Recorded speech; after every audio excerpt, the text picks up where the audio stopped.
So obviously a tough loss. We've played Florida, I feel like, in the last week several times. Great team.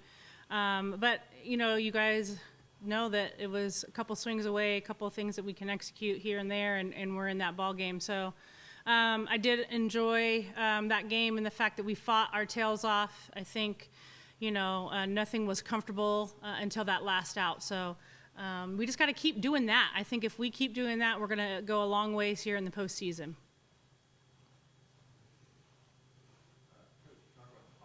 Mm-hmm.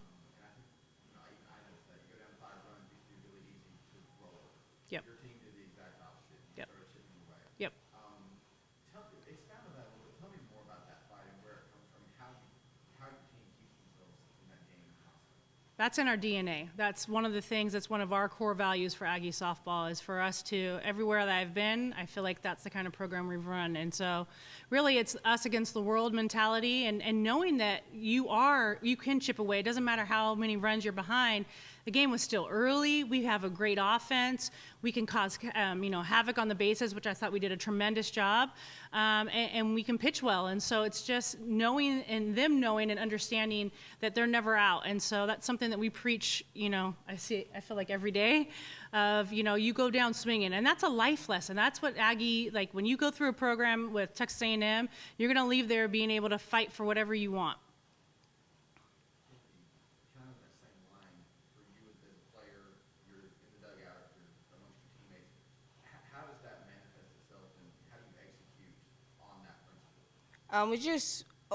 We have a never quit mentality. I mean, it doesn't matter how many runs we're down or how bad the game gets. We feel like we're never out of it until that last out. So, as we work with each other, we just continue, you know, we're not going to quit until the game is completely over. So that's just how all of us play ball, and these are the kind of girls that, we have on our team. So.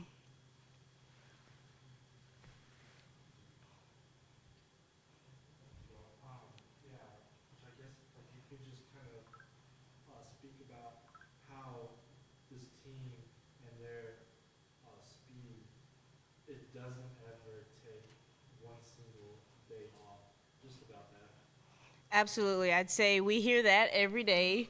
When we hit balls in the air, we hear that.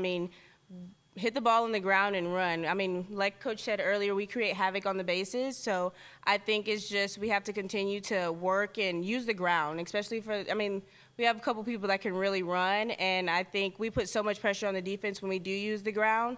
So that's, like you said, speed never has a day off. So we just have to continue to use our speed as we move on into the postseason.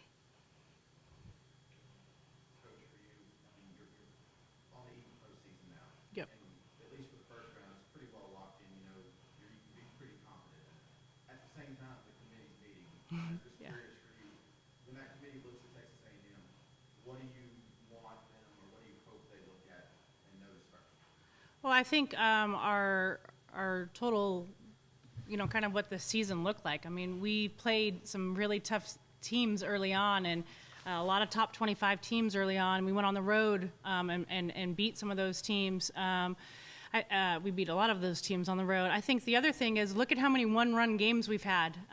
We've had too many for my gray hair. So we're in every single game, and so whether it turns into an L or not, we're never, we're not getting blown out. And so I feel like we deserve to host. I think if you look at where we finished in the SEC, and anybody who doesn't understand what this conference is like, and it's crazy. From the 11 seed, 12 seed to the 3 seed, it's a game of inches, and it really is. There's not a lot differences between us. And I think Bev, she said something earlier. She's like, it's time for us to stop beating up on each other and go beat up on somebody else. And so, that's how I feel. I feel like every team has multiple arms that are throwing plus 70 and going up and down and change. And so here's the thing. This is why you play in the SEC, though. It prepares you for the postseason.